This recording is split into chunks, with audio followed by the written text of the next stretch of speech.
리스크를 뜯어보겠습니다. 위기에서 기회를 찾아볼 수 있을지 굉장히 궁금한 상황인데요. 오늘 이 자리는 강정수 블루다 AI 연구센터장 와 계십니다. 어서 오세요, 센터장님. 안녕하세요. 반갑습니다. 네, 오늘 박사님과 여러 가지 나눌 이야기 상당한데 일단 스페이스X부터 좀 끊어보도록 하겠습니다. 네네. 이제 머스크가 CEO가 이끄는 우주 기업이잖아요. 네. 근데 주가가 많이 급락을 했더라고요. 네. 이게 보니까 뭐 그 로켓 잔해가 달과 충돌했다라는 이슈도 있고, 뭐 사실상 뭐 괜찮은 뭐 실적을 냈는데 자본 지출이 엄청나서 이런 우려감도 있고 네. 여러 가지 혼재되어 있는 것 같습니다. 네, 예. 사실은 스페이스X는 뭐 사실 뭐 달 표면에 뭐 떨어졌다 이런 거는 그냥 지나가는 노이즈라고 저는 네. 소음이라고 생각이 들고요.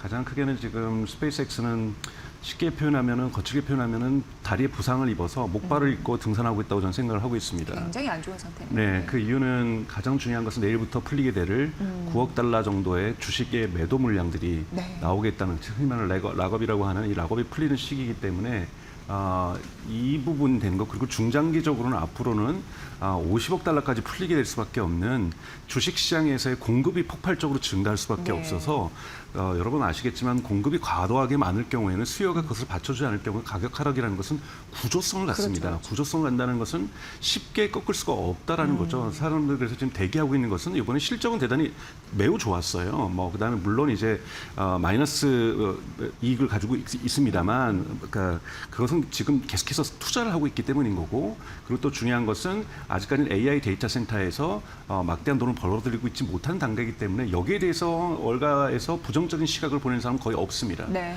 다만 지금 내일부터 풀리기 시작할 그 공급량 때문에 이것이 제가 이제 표현했던 목발과 같은 거라고 볼 수가 있는 거고요. 이걸 가지고 산으로 오른다는 건 정말 어려울 수밖에 없고 주가가 올라간다는 건 거의 저는 불가능하다 보고 있습니다. 그래서 투자자분들도 내일부터 진행될 공급량, 그 주식 공급량들의 흐름들을 보시는 것이 대단히 중요하다 보고 있습니다. 네, 이제 물량 출회가 될 가능성이 많기 때문에 네. 이게 좀 반영이 돼서 오늘 주가가 이제 급락한 그런 사실도 네. 있네요. 네. 말씀해 주셨다시피 부상을 당해서 목발을 짚고 있는데 등산해야 되는 상황. 그렇죠. 굉장히 좀 짠한 느낌이 듭니다. 그런 네. 만큼 또 그 위상을 살리기 위해서 여러 가지 전략을 보일 텐데 그래도 네. 실적 굉장히 잘 나왔잖아요. 네, 그 네. 단에서 그 통신 위성 네. 그쪽이 사업 매출 굉장히 높죠. 지금 예. 사실상 스페이스X의 캐시카우라고 할 수 예. 있는 돈을 현금 따발을 벌어다 주는 것은 스타링크 통신 사업이라고 볼 수가 있습니다. 민간 영역에서도 계속해서 확대되고 있고요. 1,400만 명이라는 가입자를 지금 빠른 속도로 지금 늘려나가고 있고요. 여러분 요번에 이제 객단가 흔히 말하는 1인당 지불하는 것이 32달러에서 26달러로 떨어져서 뭔가 수익률이 떨어진 거 아닌가라고 생각하시는데요. 그렇지 않습니다. 스타링크의 가격은 미국에서의 개인들이 하는 가격하고 브라질에서 아르헨티나에서 지불하는 가격이 다른데요. 지금 미국도 성장하고 있지만 이 남미에서 성장률이 대단히 가파르고 있거든요. 이유가 있을까요? 거기에는 여러분 네. 생각해 보세요. 아마존의 밀림에다가 예. 인터넷을 연결한다는 것은 불가능했는데 네. 위성으로 오면서 그 비용을 절감시켜주면서 빠른 속도로 지금 무선 인터넷이 확대되고 있는 상황인 거죠. 그런데 브라질 사람들한테 미국 사람들한테 똑같은 요금을 요구할 수는 없는 그렇죠, 거거든요. 그렇죠. 그러다 보니 여기는 좀 저가로 들어가게 됩니다. 그래서 평단가가 지금 낮아지고 있다는 것은 소비자가 늘어남에 있어서 늘어남에도 불구하고 즉 미국 외의 지역에서도 가파르게 성장한다고 볼 수가 있는 거고요. 이번에 스타링크의 또 하나의 장점이라고 할 수 있는 것은 기업과 정부 단에서의 매출이 늘어나고 있다는 겁니다. 그러니까 이 부분들은 우리가 여러분들이 직접 느끼시는 여행 갈 때 비행기에서 인터넷을 하실 수 있다는 부분들, 각종의 선박회사들 그리고 각종의 이제 농기계들 그리고 각각의 기업들의 어떠한 다양한 시설들이 다 인터넷으로 연결되고 있다는 것. 물론 한국에서야 워낙 좁은 땅덩어리에서 인터넷 연결하는 거라서 어렵지 않기 때문에 이미 다 연결되어 있지만 네네. 미국에서는 아직 유럽에서나 남미에서나 인도네시아 같은 경우에서는 연결되지 않은 경우가 너무나도 많기 때문에 아직 잠재시장, 성장할 수 있는 잠재시장의 여력들이 대단히 높다라고 볼 수가 있습니다. 네. 스페이스X 통신산업 그래도 미국 말고도 어떤 지역에서 선방하고 있다고 하니까 네. 이런 것도 실적에 도움이 될 것 그렇죠. 같다는 그리고 생각이 또 하나 들어요. 이번에 8월 말에 이제 이 스페이스X의 스타쉽 여러분 아시는 그 14차 성공을 했었죠. 15차 발사 같은 경우 8월 말에 있을 경우에는 14차 같은 경우에는 실제로 작동되는 V3 버전 즉 다음 버전의 스타링크가 올라갔었는데 다만 궤도에 못 올리고 몇 가지 작업을 한 다음에 불타 없어졌던 거고 네. 이번에는 목표라는 것이 실제 실제로 작동하는 첫 번째 V3 스타링크가 올라가게 됩니다. 이것이 이제 점진적으로 이제 앞으로 올라간다고 생각하시면 어떤 부분에서 달라지냐면 스타링크의 V3는 이제는 거기에서 음성 통화도 가능해져요. 그러니까 지금까지는 무선 인터넷만 가능했다가 네. 음성 통화 가능한다는 것은 우리가 명실상부한 이동통신 사업자하고 동일한 서비스를 제공할 수가 있다라는 부분에서 한국 사회에서야 뭐 국가가 이제 용인을 해야 되는 문제이기 때문에 굳이 여기서 또 추가적으로 스타링크가 사업자로서 등장하지 않겠지만 해외 같은 경우에는 충분히 가능성들이 높다고 볼 수가 있습니다. 그래서 무선 통신에만 집중되었던 것이 그러니까 전화에까지도 그러니까 통화에까지도 확장된다는 부분에서 분명하게 다른 국면으로 스타링크가 계속해서 성장하면서 캐시카우를 할 거라고 보고 있어요. 그런데 이것도 주의하셔야 될 것은 네. 스타쉽이 계속해서 지연되거나 성공이 지연될 경우 문제점이 있습니다. 지금 스타링크의 버전 2는 더 이상 올리질 않고 있어요. 왜냐하면 이미 충분하게 궤도에 돌고 있기 때문에 네. 새 버전을 돌려야 되는 상태인데 새 버전을 돌릴 수 있는 것은 지금의 전통적인 팔콘 9이 아니라 스타쉽만이 가능한 거고 스타쉽이 완전하게 상업 운영이 되기 전부터도 궤도에 오르는 실험들을 할 때 그때부터 이미 가지고 가고 있는 거죠. 네네네. 그런데 만약에 이 스타쉽의 실험들이 계속 만약에 혹시 실패로 가게 된다면 지금 다시 성공의 국면으로 거의 근접하고 있는데요. 이렇게 되면은 스타링크 계획도 좀 삐끗할 수가 있다라는 부분들은 투자자분들이 좀 주의 있게 보실 필요가 있습니다. 네. 사실 뭐 그렇습니다. 이게 굉장히 중요한 게 뭐 사업적으로 신사업도 어느 정도 뭐 증명해 놓는 부분이 없지 않고 실적 데이터도 나오고 근데 이제 캐펙스라고 해야 될까요? 뭔가 네. 투자를 많이 하는 거에 대해서 왜 이렇게 민감하게 그거는 생각하는지. 지금 스페이스X만 예. 캐펙스 투자에 대해서 좀 투자자들이 민감한 것이 아니죠. 메타도 마찬가지로 그것 때문에 주가가 폭락했고 그 실적이 좋았던 우등생이었던 구글, 알파벳의 주가도 크게 떨어졌던 네. 이유도 캐펙스 투자도 투자 자체를 지금 투자자들이 반대하는 것이 아니라 투자에 대한 리턴, 여기에 대한 수익이 또 생기는 것도 의심하지는 않아요. 수익도 생기긴 생기는데 그 수익의 속도, 얼마나 빨리 수익을 가져다 주는가 이런 부분에 대한 관심도가 높은데요. 그러면서 이제 흔히 말하는 프리 캐시플로우, 그러니까 잉여 자금 자체가 마이너스로 전락했던 것이 이번에 구글의 모습이었던 거고 네네. 그러다 보니 지금 스페이스X도 좀 비슷하다 보니 투자하는 건 괜찮고 투자했던 거 지금 여러분 데이터 센터도 클라우드 데이터 센터도 지금 스페이스X에서 많은 돈을 벌여다 주고 있어요. 여러분 아시는 것처럼 엔솔픽하고는 연간 150억 달러의 계약을 했고 구글하고는 연간 110억 달러의 계약을 하고 계속해서 이 부분들은 증가할 거라고 보고 있는데요.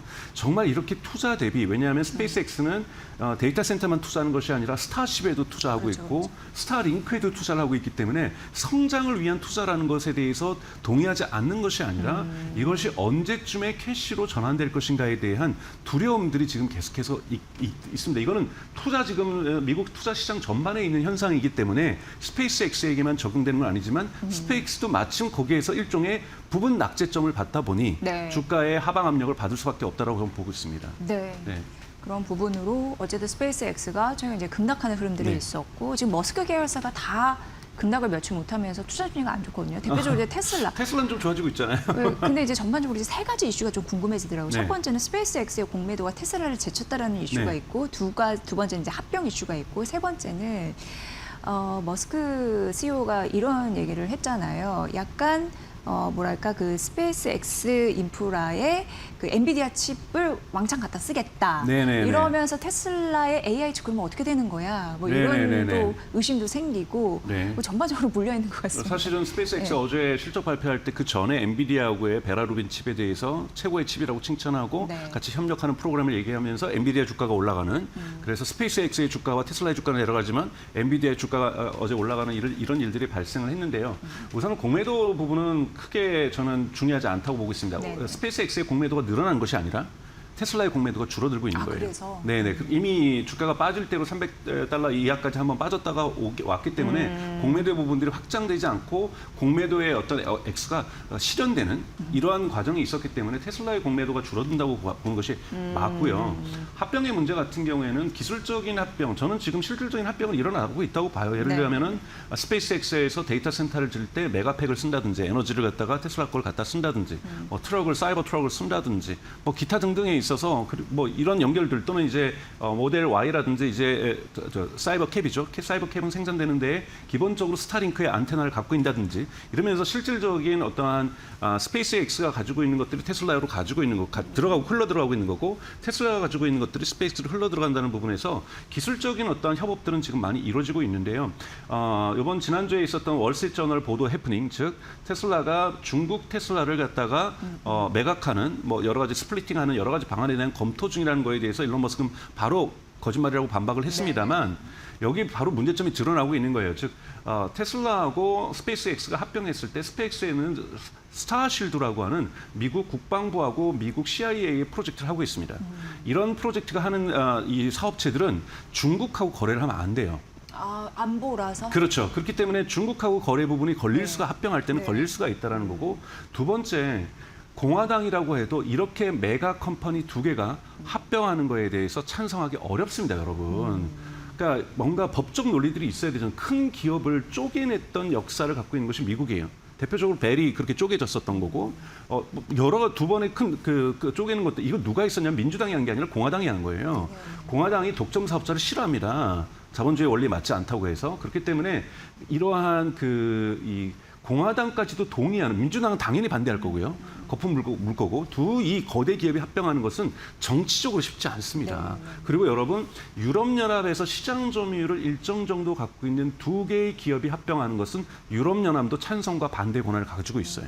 그럼 유럽연합의 입장에서 스타쉽도 쓰고 있고 스타링크도 쓰고 스타쉽이 아니라 팔콘 9의 저 위성도 쓰고 있고 스타링크도 유럽도 쓰고 있고 테슬라도 판매하고 있고 이런 기업에 대한 합병에 대한 목소리도 유럽연합이 낼 수가 있어요. 과연 그러한 제도적이고 법적이고 정치적인 것을 돌파할 수 있을지에 대한 저는 매우 미지수가 많은 물음표가 아직 남아있다고 저는 생각이 들어요. 단계적으로 풀어 나가겠지만 지금 이것에 대한 합병 자체가 주가를 올리거나 내릴 수 있는 영향은 전혀 없다라고 저는 생각이 듭니다. 오히려 그 테슬라 그 자체를 봐야 되는 거고 근데 정확하게 보셨던 것처럼 테라팹 문제인데요. 그러니까 테라팹을 하겠다 그러면서 도대체 어떤 일정인데 베라 루빈을 쓰냐. 저는 매우 지극히 정상적인 일정이라고 봅니다. 테라팹은 2030년까지는 R&D를 하는 겁니다. 즉 자신들이 여러분 한 번도 제조를 못했던 기업이 지금 공장 짓는다고 해서 공장 버튼 눌린다고 해서 반도체 생산할 수 있으면 다 할게요. 다 못해요. 지금 우선은 뭐 ASML도 테슬라를 위해서 노광 장비를 만들겠다고 얘기를 했고 그럼 노광 장비라는 것이 처음부터 흔히 말하는 EUV가 들어가는 것이 아니라 지금 사실 지금 중국이 만들고 있는 DUV가 들어가는 거거든요. 난리 났던 거요?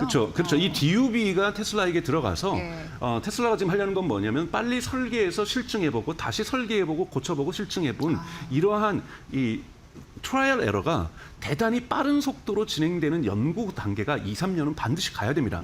그럼 이것이 실제로 해서 제조가 시작되는 것은 빨라야 2030년이라는 거죠. 그럼 2030년까지 뭐 하겠어요? 지금 베라 루빈 생산되고 있는데 지금 베라 루빈의 첫 고객이 되겠다는 거잖아요.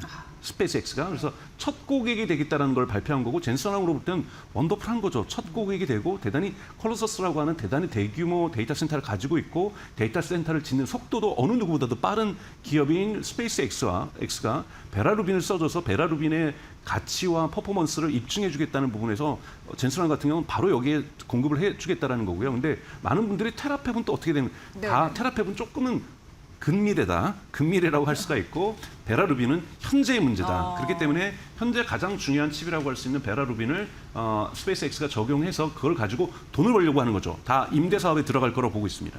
네, 현실적인 전략을 세운 것이다 이렇게 좀 느껴지는데요. 말씀을 잘해주시면 중국 얘기 꺼내주셨잖아요. 근데 최근 이제 반도체 오늘도 매도 사이드카가 막 걸리고 삼성전자, SK하이닉스도 이제 고꾸라지는 흐름들이 보여지는데 이게 어쩔 수밖에 없는 것 같습니다. 근데 중국이 워낙 거대 그 경제 규모로 이제 밀어붙이다 보니까 일단 CXMT 상장과 말씀해주신 DUA에 대한 장비 이슈도 있고 뭐 여러 가지 D램 생산량이 좀 폭발하면서 우리 공급 과잉이 되는 것이 아니냐라면 전반적으로 반도체가 지금 흔들거리는 계속 여파는 있는 것 같거든요. 어떻게 보세요? 여파는 있을 수밖에 없고 앞으로 피할 수 없다고 보고 있습니다. CXMT 같은 경우 이번에 80억 달러를 지금 기업 공개를 통해서 가지고 들어왔다라는 거 80억 달러를 여러분 작은 돈이 아니잖아요. 이걸 가지고 뭐 하겠습니까? 설비 짓겠죠. 공장 설비를 지을 거고 CXMT 같은 경우에는 조금 떨어지고 있는 이 범용 디램이라든지 또는 뭐 이런 메모리 쪽에서 강점을 가지고 있는 디램 쪽에서 강점을 가지고 있는 건데요. 물론 절대 CXMT가 이번에 HBM을 만들 거라고 저는 생각하지 않고 만들 수도 없다고 저는 생각이 들고요. SK하이닉스라든지 삼성전자 같은 경우에는 지금 벌어들이고 있는 천문학적인 막대한 수익을 기반으로 해서 R&D 투자를 할 것이고 HBM4가 아니라 HBM5라든지 6라든지 새롭게 계속해서 또 앞으로 달려나갈 거라고 봅니다. 그래서 격차를 더 벌릴 거라고 보고 있어요. 네. 하지만 범용 디램이라든지 서버용 디램이라든지 또는 스마트폰에 들어간다든지 PC에 들어간다든지 또는 자동차에 들어가는 반도체 같은 경우에는 중국이 빠른 속도로 시장을 장악하면서 SK하이닉스와 삼성전자가 가지고 있는 거기에서도 누리고 있는 고마진율이 축소될 수밖에 없다라는 것. 즉 밑에 단이라고 할 수 있는 범용 디램과 이 SSD라든지 이러한